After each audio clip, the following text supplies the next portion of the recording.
Evening, everyone. I'm going to do a continuation of the video I was making before. Some of you may have noticed it was abruptly kind of cut off on the crisis secure section, and that's because my son was about to come in the door and talk to me, and I was like, I don't edit these videos, so I would have had to leave it or something, so I just cut it off. I need to go anyway. But we're back at it. So, we're talking about secure. I said most of my piece on it, but I'll go a little bit deeper. I think there's probably more to be said, for sure, about like shapes and stuff like that. So, this is kind of where I'm at right now as far as what's in, what's out, what's a maybe. But obviously, there's a lot of variety in what I chose and what I didn't. Right? I kicked out one of the E's. I kicked out an E. One of the pay flips is still there. Two of them are out. Like, there's not a ton of like super consistency in what I kept and what I don't. Um, Other than maybe taking out 15s that don't want to play it, and then obviously portals and scoundrels. I just said maybe we're too fast or too spread out with the energy stuff. That I didn't really feel like it. Um, I do still like D maps for Suns. I think we have the speed. In some of my videos, talk about we really do get a movement advantage. Um, at least turn one on D shapes, like to really be able to get to the side on it with a bump. So you basically get free attack, and then with some of the models going between points and stuff, you really get some advantages. So I definitely still don't hate having Ds. As I said, I haven't played on Infinity Formula with them that I know of, that I remember, but I can imagine we'd be pretty good there. Um, Demons, again, it's down the middle. I don't know how I feel about it. I like the threat. We have Voodoo, who's Mutant Incinerate. We have Eyehawk, who can do some damage down the middle. I don't know. I'm still not sold on it completely. Again, going into that idea of, from a meta perspective, I don't think we are super dominant on any particular shape that I can think of. And so some of it's like a meta read, right? Like, you don't really want to give webs their Ds, but, like, maybe you don't want to give some of the more attrition, like, uh, what is it? Asgard, their E's, right? So maybe there's a balance there where, like, what's the middle ground? Is it intrusions? Is it meteors? It's kind of like this. Okay, we're doing pay to flips, kind of diagonal shaped. Fisk is probably the one that's one of the more interesting ones I've been thinking about, and I know Shadow Marvel messaged me about thinking about Fisk. Fisk is that one that I actually really like playing on Fisk, generally speaking. I don't know why. I found myself typically doing very well on Fisk. Obviously, I've lost on it, and it can be a pain. But even my wizards, which Strange getting stunned is bad. All these things, like I've found success on it because it does force people in the middle. You don't have to stand on the Fisk right away, and there are some ideas here where okay, we have a very strong model in Eyehawk, who's immune to stun. Blade is not immune to stun, but he can get rid of the stun. Um, with an action. I mean, hell, even Mummy can get rid of the stun with a soul. Uh, Maybe you bring another immune to model, or just not. Like, you don't have to have everybody. Doesn't have to be immune. Like, you can play the game in a way that, like, I mean, sure, if you're stunned from turn one and they never, like, can get really shitty, but it's not that bad. Like, it's not the end of the world if a model is not immune to stun on this map. So, um, I think some of the things maybe I run into, this is where like splashes and really thinking about threat come in, because it's easy to go, oh, I have a good 16 threat Fisk. Maybe it's something like Eyehawk Blade, Wong, 3 threat, like the Mummy or something, right? Or a 5 threat if you have a good 5 threat splashed for it. But then you really have to think about, okay, well, if I go to 17 threat, what's my, am I going to go 2 3s? Am I going to go 4 2? Do I have a good 4 threat on? Do I want to take Voodoo? Do I really, is Wong is even my list?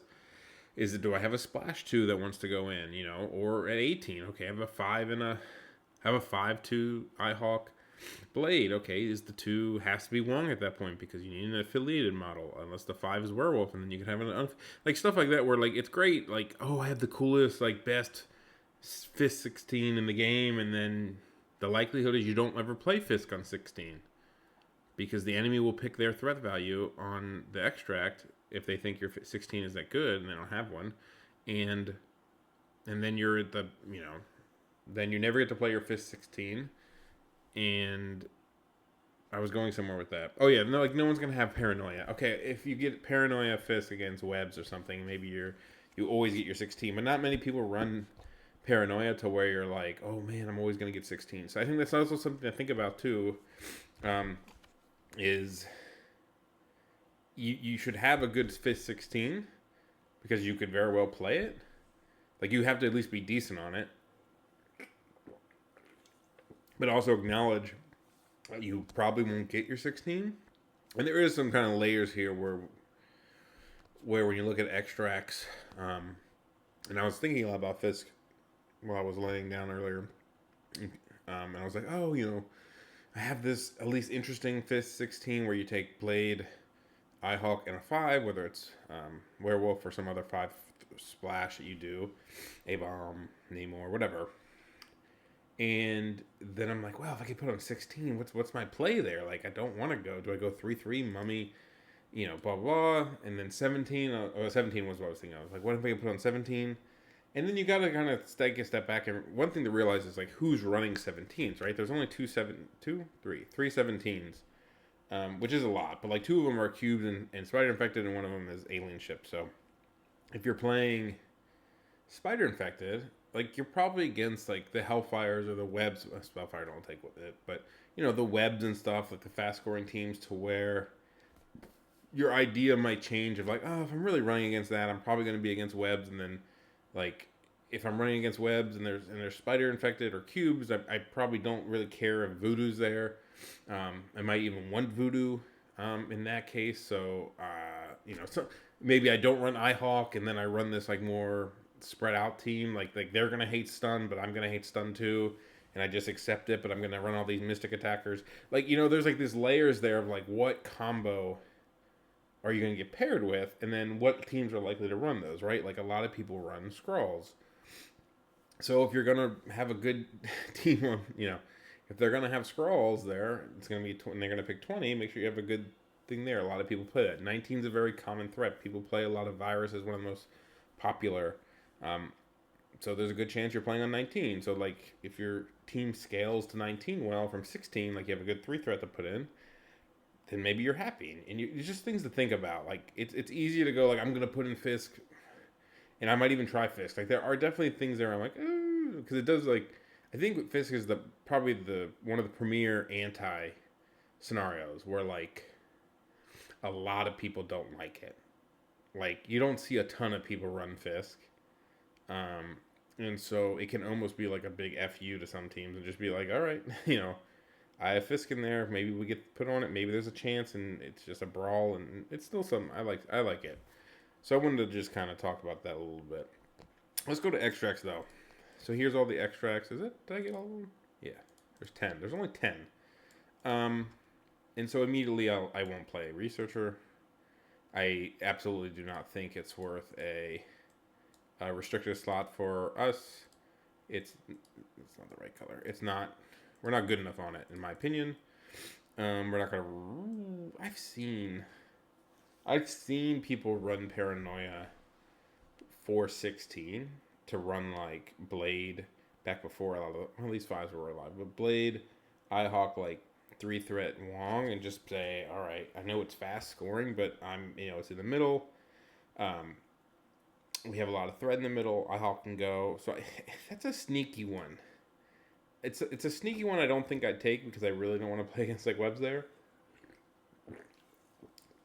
But I think it's sneakily like not as bad as it looks. I think these 2 are definitely out for me. I think they're too fast. I mean, it could be said about Paranoia, to be fair. Paranoia is very fast. I think this is too fast while also not being...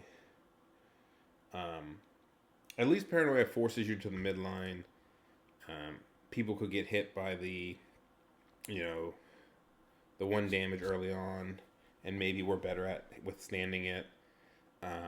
Again, you're probably not going to have Prio, so if they can steal it, the midline one, it kind of puts you behind. You have to chase, stuff like that. So, again, I don't think it's one that I'm, like, itching to... We don't really have, like, some weird advantage on it. Like, there's only one in the middle.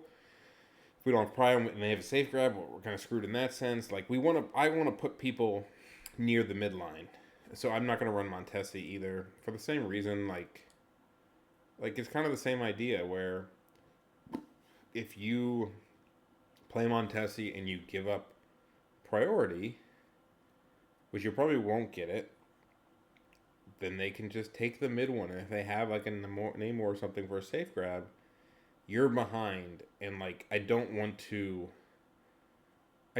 put myself in that situation. Is really what I think. I don't want to do it on purpose if I don't have to. And so that's the reason I don't take him. I know people like it for like a slower scoring game, but in my opinion, I would rather probably take like Alien Ship than Montesi. I'm not too much of a threat king as I used to be, or threat queen, whatever. Where I like care a lot about threat level. I don't want 15s, but I feel like besides that, I don't have as much. I think 19 we're really good at. I think they're, when we talk about splashes and stuff at some point, there are some interesting, like, it can feel weird at, like, 18 if you don't have Wong in your roster for a couple, like, lists you think about. Like, if you want to, it's just hard for some of the rosters to run 18 without a 2-threat, especially Wong, and then might feel weird. So, like, having hammers, like, you really should have an 18 you want to play. And I don't have like an obvious one all the time, so I need to think through that a little bit more. Have some ideas there. So I think it's pretty clearly not going to be any of these. I think Paranoia falls into the.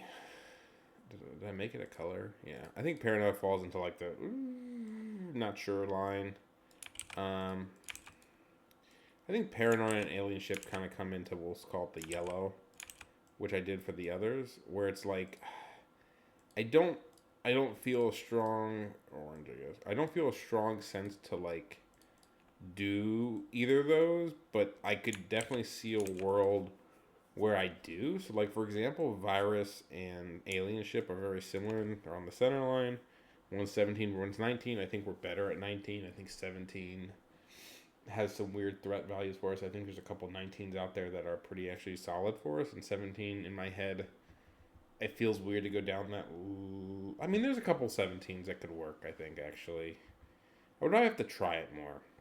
I'm not going to say no, but with like having Voodoo, access to Voodoo and stuff, we're probably better at 19. Just more models. Centers is... So these are the three that really make... I think like Hammers is like 99% in. I think with things like iHawk, who can grab the middle one and go to the side if he wants, with, Voodoo, who can drop hammers. I think the hammer tax siege argument is not. I don't want to say I don't buy it, because it's definitely not a non-factor, but it's not as impactful as I think people. I don't think it's as bad as people might make out to be. I think there's a lot of times you're getting power, you're building more power from your stuff. Like, it's definitely not uncommon to siege with like more than one power on somebody, and so, or more than 2 power. So, especially like an iHawk or something. So I think the value of like having a siege turn that is inherently more powerful because you have a hammer. I think like, and a lot of times, like depending on your list, like at least in the rosters I was playing before, like sometimes your hammers, at least because I was playing like Gwenom and stuff and doing like the Wong bump trick, like at least one of my hammers wasn't even on a Suns model, a Suns affiliated model, so like it wasn't even coming up that much. It was like one person had to pay 1 extra for an attack. So I don't find the hammer tax to be like that bad for us. But like with having a Hulk based model to hold multiple ones, if you want to run him, depending on your splashes, we have safe grabs. We can threaten it, like we can punish the midline. So if we're getting it without prio, if they don't have a safe grab, we can definitely threaten the midline ones. I mean, that's a big reason for a lot of these.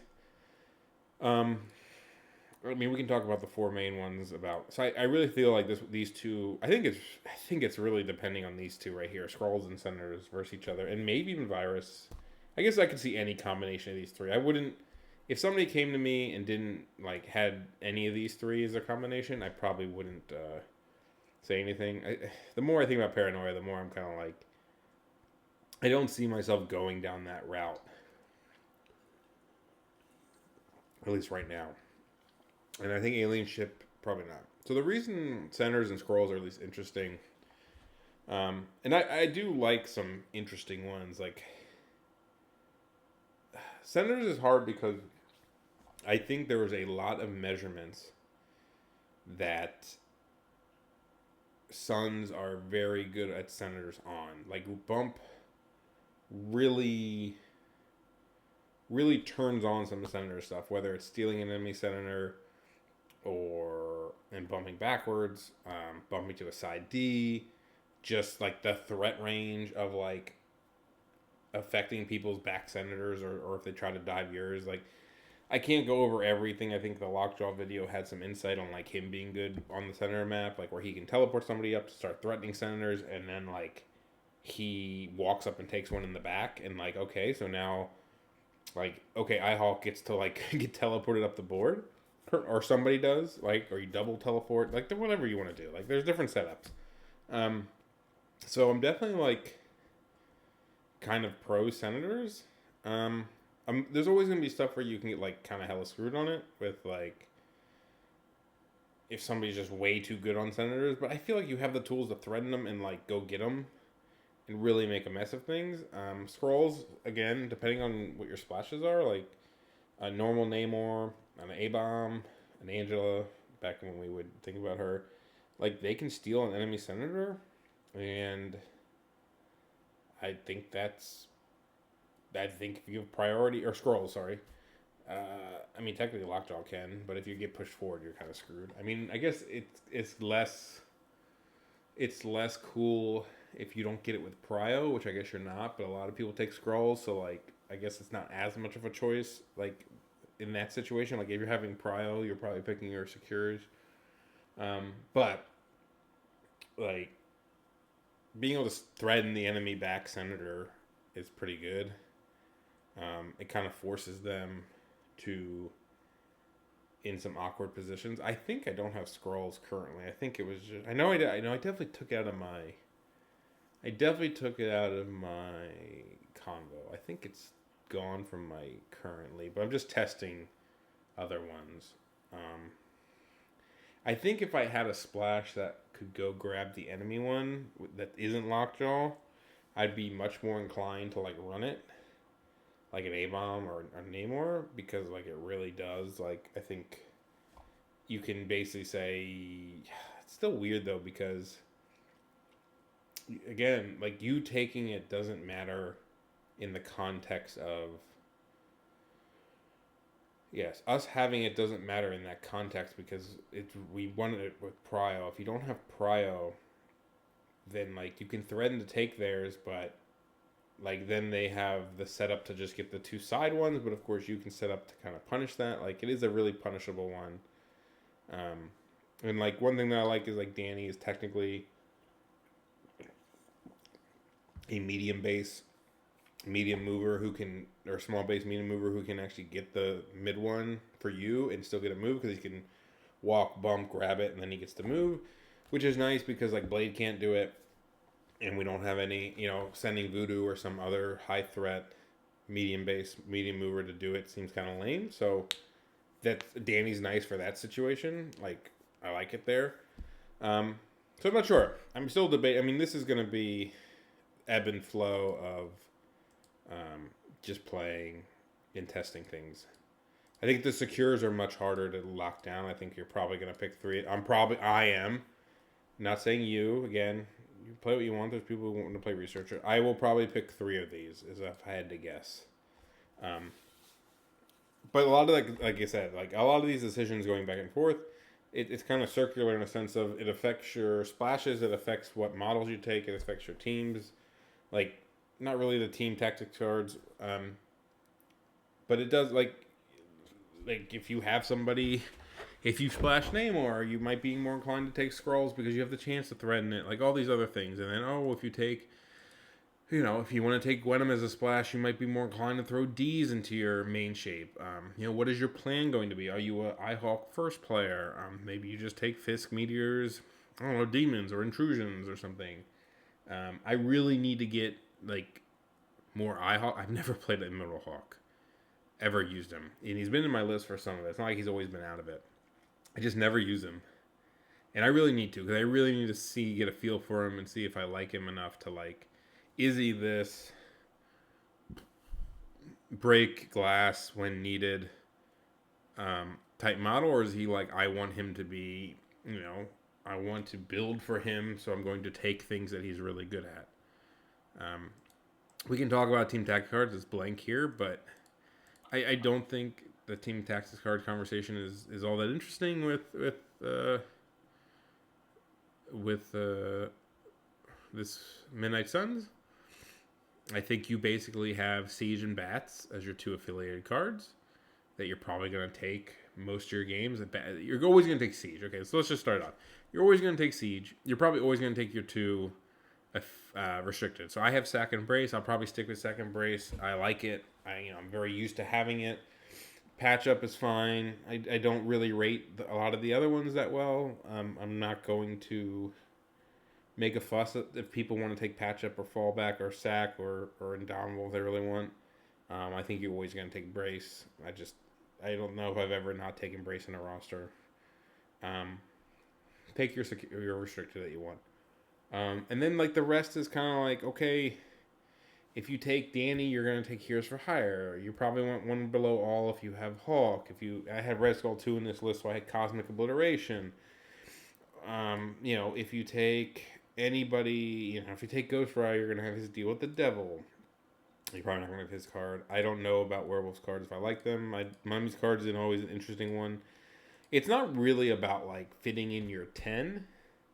It's more about fitting in your 5. Like, I could close my eyes and play. I could commit to you today. I'm not going to, but I could. That I'm going to play Siege, Bat, Sack, and Brace every single game for the next 50 games of Suns. And I probably would. It'll probably affect my win rate like 0% almost. Maybe if there's games where, like, you want Heroes for Hire and one below all and you want to drop Bats, right? But the other three you're always going to take. And if you take Danny, you're going to take Heroes. So, like, it's okay. There's some little situations like that where, like, survival potentially. But for the most part, like, if you told me, oh, you have to play those 4 cards and just take the one that makes the most sense, Heroes, whatever, then I'd probably just do just as good as I've done. Like, it really is not the game breaker. There's no eyes on the prize. There's no, what's it called? Mission objective. Not that I hated that card anyway. So to me, you take a character card, you take those 4, and then if you really have 2 character cards you want to take out Bats. TTCs are a pretty non-factor. I mean, hell, I'm throwing some in at the end. Like, maybe, I have Recal here because I'm like, I don't know what else I'm going to take. And maybe I play it if I'm going to take Ihawk and I don't need one below all. Or, there's situations. But for the most part, as I said, you're taking the other ones. And if you're new to Suns and you're using this video to kind of get yourself into things, my suggestion is do just that. Take the 4 top ones, pick a card that kind of makes sense with the team to fill the 5th slot, and don't overthink it, and go play games and get used to things, and then start thinking about it. So yeah, that's kind of these. I mean, I'm probably not going to make a TCC one. I think the most interesting one will be the splashes, and we'll talk a little bit about, like, I don't want to say splash philosophy, but just, like, thought process. I think Suns has one of the most unique, well, it's unique for sure, but one of the more interesting leaderships, one of the more fun ones, to be honest with you. Bump is really good, but it turns on splashes in a different way than, say, Steve or Hellfire or Xavier or somebody. There's a ton of power leaderships out there. They all do their little power in a different way. They're all their little snowflakes of, oh, I'm going to make superpowers cost 1 less, or I'm going to do this and that.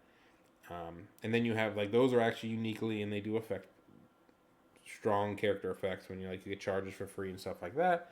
And then you have the other side of the coin of other leaderships like Daredevil's, which is like Daredevil's leadership is like the epitome of a strong, like respectable leadership that, in my opinion, barely affects the models you take. Like, okay, it's range 2, so maybe you don't want to spam a bunch of range 5 people. But for the most part, like, you're not like, oh my god, I can't splash this guy because I'm not going to be in range 2, or, oh, he totally turns on this model because he's only range 2 and he's going to get a million rerolls. Like, no, you don't think of it like that. Like, at least I don't. No one's going to deny that, Guardians of the Galaxy leadership is good on, like, big models. And so, sure, maybe that's something you splash bigger models because of leadership. But there's nothing inherently, like, game-changing about it. It's, like, just makes your math better. Then there's the one, like, the unlocking skulls does change things with people reroll all. But what I'm trying to get the point is, like, Suns has, like, a unique leadership in that sense that, like, bump. You can kind of, it's like a known impact from, like, turn 1, like, what it can do. And it's not like just turning on a charge. It's like, it's almost can be like a free action in some aspects. We've talked about that. So there's a lot to go into thinking about your splashes and what does bump turn on, and does it give them something interesting? And you can think about it a couple ways. Like, does it turn on something turn 1, right? Like, okay, medium base, medium movers, big base, small movers, small base, long movers, like all those type of, and anything above those, it gets you to the midline in a bump, which is like a big deal because you basically can get an action for free potentially.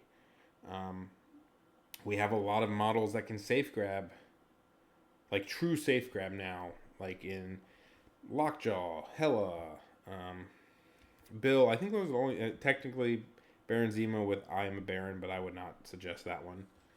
Can do it. And then obviously there's a lot of 5 threats that can do it. We're not going to go into all the 5 threats that can do it. But yeah, those are the 4 that are under 4. Wrecking Crew can do it now too. There you go. Here's 5 models. And so maybe you splash one of those, right? And you probably should have a safe grab. And that's why a lot of the argument goes towards Lockjaw, because he's the cheapest one. He doesn't require a card. And then you go into who else gets value from bump. We talk about Gwenom and all her like movement shenanigans. Namor can steal enemy scrolls. And it's not just the movement stuff. It's a lot of threat range stuff. So, Dracula was a big one people talked about because it made his range 2 effectively longer. I think the big thing one thing to realize is, and that this is actually weirdly very important to know that it's true, but range 2 plus bump of a small base is slightly smaller than range 3. Because essentially 1 inch is 25.4 millimeters, I believe. And so a 50 millimeter base is 0.8 millimeters less than that. So range 3 versus range 2 plus. Basically, if somebody puts themselves perfectly at range 3, which is not that hard in TTS or even in person, you just put the range 3 down when you're moving. You can't bump into range with Dracula for his attack. And even then, like, I think, like, all it takes is somebody, like, slightly in front of you, like, between you and the person, to where, like, your bump can't go straight at them. To even then, before, it was very hard. It could be hard to get there. So, I guess what I'm trying to say is, like, it can turn on ranges. I think the range 3 to range 2 on a 50 mil, like, depends on your opponent not going exactly range 3 and can be messed up a little bit more. Not saying Drax bad here. He gets to the midline. There's a lot of good things about it. he can bump up and then bring somebody back with his bow and whatnot. So there's definitely play to be had. I'm just being clear that like there are some ranges that get really interesting with it. I've talked about the Red Skull Splash, and I've tried him, and he's at least gonna try for a little bit. But one thing about him is it's the opposite of staying out of range. You can stay out of range 4 and bump in to your gun range. So you could walk up to somebody just out of range 4 and then bump in, and you'll be within range 3. Blast them. If you pull one of your triggers off on the second shot to walk away or push them, you could get out of range 4 again and then, get back in there. So sometimes it's a little easier to skirt around the edges when you're attacking at like range 3 and 4 instead of range like 2. But yeah, like there's things like that where I don't know what else to say about it. Like bump just really turns on a lot of things. You're probably only going to have 3 to 4 splashes probably, because you're probably taking some combination of this and maybe Wong or him or both, right? So you're probably taking 3 or 4 splashes, and then from there you're just we can go through a lot of them. What I'll probably do in another video, like a specific splash video, is I'll look at every threat level and I'll say, hey, these are the models I'm considering. Here's why I'm considering them. And then the real key is, I feel like the splashes, like that's when you really have to sit down and say, all right, fuck TCCs, they don't matter. But look at your like secures, your extracts, and your character list and say, what am I doing at different threat levels? First off, make threat level squads. And then look and say, well, am I likely to play those points? Do my crisis extracts reflect those points? Well, what if I get stuck on my extract points or my secure points or my opponents?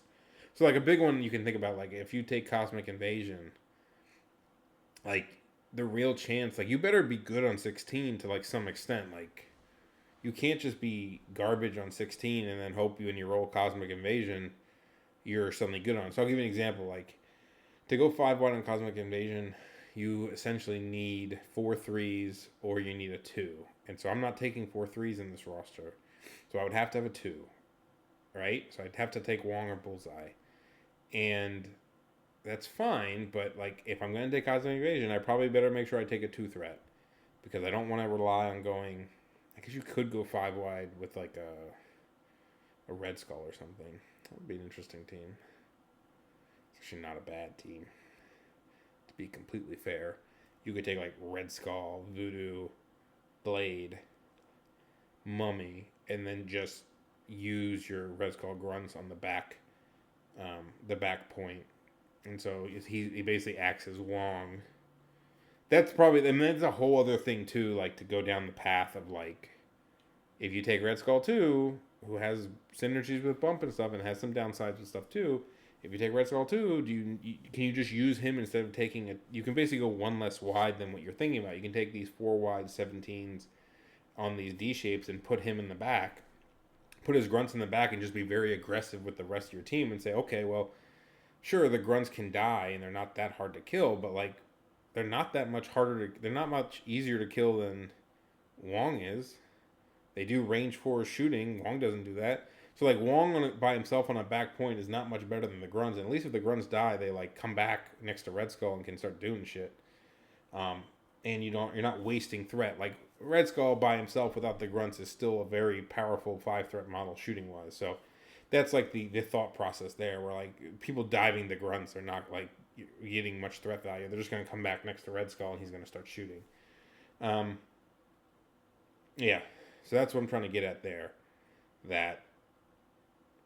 Yeah, I have nothing else to say about that. That's something to think about, and we'll go through it when we think about our splashes, which will be another video. Thanks for listening.